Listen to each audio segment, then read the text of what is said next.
Well, it's official, guys. We've been full-time RVing for 30 days. And of course, we've made 4 really big RV newbie mistakes that we're going to share with you. And number 4 gave both of us more brain damage and frustration than anything else, but we did find a solution. So watch to the end. I'm John. I'm Mercedes. And we are the RV Odd Couple. Yes, we are. Long story short, we sold all of our possessions to RV full-time with a toddler and a dog.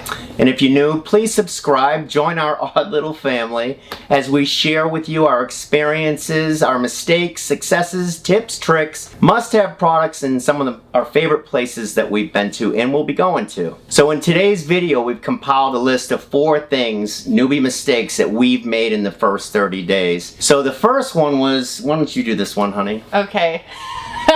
The first one was, it's a little emotional. And, you know, it was such a roller coaster getting everything ready. We lived in the RV for 4 months, but we still had a sticks and bricks. And the minute we crossed the line of full-time, no more sticks and bricks, I thought that we had already sufficiently practiced. But something happened that, let me just put it this way. If you don't ask yourself at least once in this journey, what have I done? You're not human, because society tells you you have to have sticks and bricks, you have to get a job, work 9 to 5, you have to do this, you have to do this. And it's okay to question it, but we found the solution to that, to get out of the house and go explore. Yeah, and the truth is, the first decision, when you make this decision to go RV full-time, and there's a lot of fun in the process. Yeah. Buying the RV, buying the toys, buying the tools. Accessories. The accessories, the new dishes, the new everything, right? Well, we did that for, what, 4 months? You know, we sold the house, we garage sale. We sold pretty much most of everything that we have ever owned, and we now have a 10 by 10 storage unit that holds the rest of our stuff in Florida. But you know, luckily for us, we hit the wall at different times. You know, it's just that idea when, you know, everything's gone, you're on the road, and you realize, oh my God, what have we done? Yeah. We don't have a final destination anymore. It's just to the next place. Where are we going next? Where are we going next? Where are we going next? So Mercedes and I did deal with that in the last 30 days. Yeah, and the other thing though too, the solution, like, get out, but also remember that you're not going to be wherever you're at. You're not going to be there that long. So you really want to capitalize and see as much as you can in that spot. So that's one thing that we did that really helped us get out of our It did, and we're both high achievers, both of us. So when we were in our funk, we just got out. We kept busy. You keep moving. So number 2, we were not prepared for the weather, and we ran out of propane twice. Yes. Within 1 week.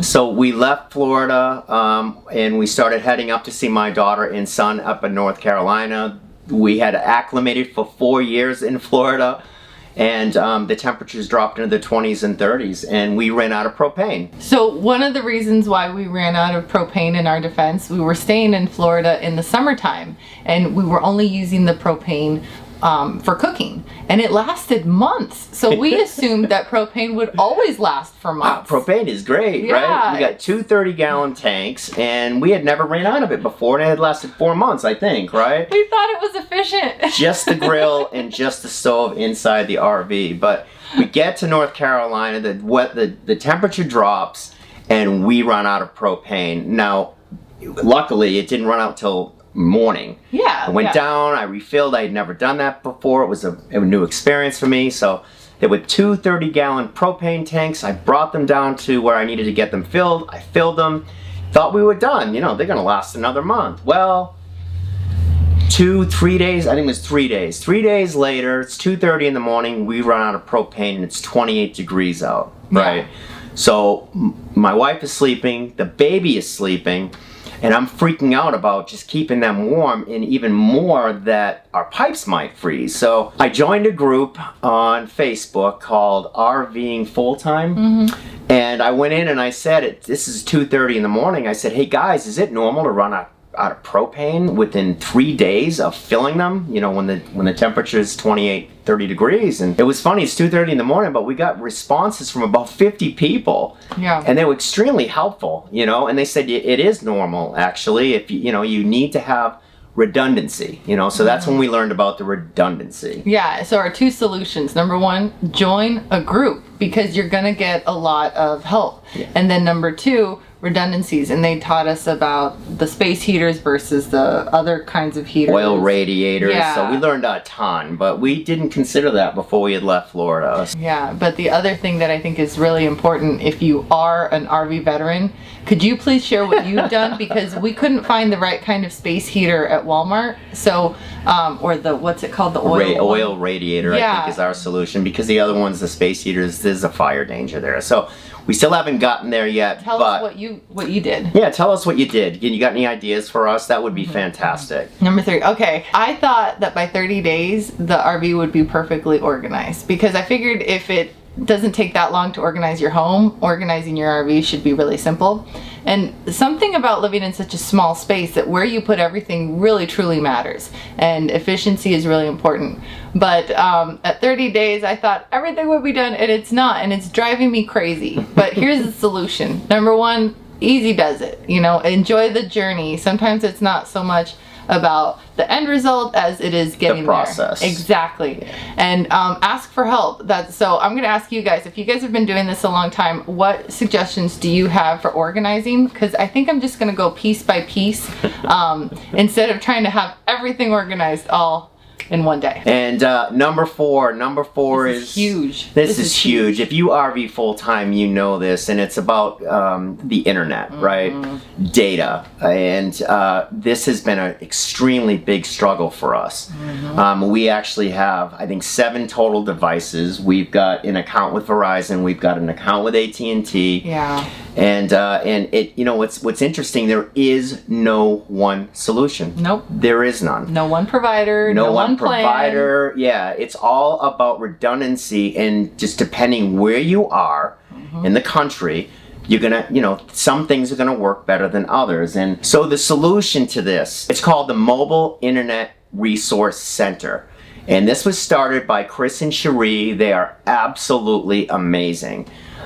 They provide so much information in this space for full-time RVers, full-time boaters, people, nomads, people that are out there. And they started this website, and it is a wealth of information. Most of their information is free. They do have a premium service. It's called MIA, Mobile Internet Aficionados, and we joined that. Mainly, I found most of their information for free on the internet. I joined that just to support them, because I'd ask a question and they would respond immediately. Yeah. They're just absolutely amazing people. They live this life and they understand it. They're always up to date on new products and new solutions. They actually sent out a notice that Verizon had just released the 8800L, which is a hotspot with Verizon, and it's truly unlimited data. We pay $65 a month for that. And so far that's been working great, except for in 2 locations. So one thing we'd really like to ask, if you are an RV veteran, is what newbie mistakes do you remember making? Because we can't be the only ones. And I think it would be really helpful if you're new and watching this video to read comments from people that say, oh, don't do this, or remember to do this. And knowing what we know now, these mistakes could have been avoided. But that's the thing, right? You live, you learn. We thank you so much for watching our video. Please give it a thumbs up. Subscribe if you haven't done so yet. Leave a comment. Click the little bell so it has wings, and that's just going to give you notice when we release new videos. And we hopefully will be doing this once or twice a week. So thanks again, and we'll see you next video. Thank you.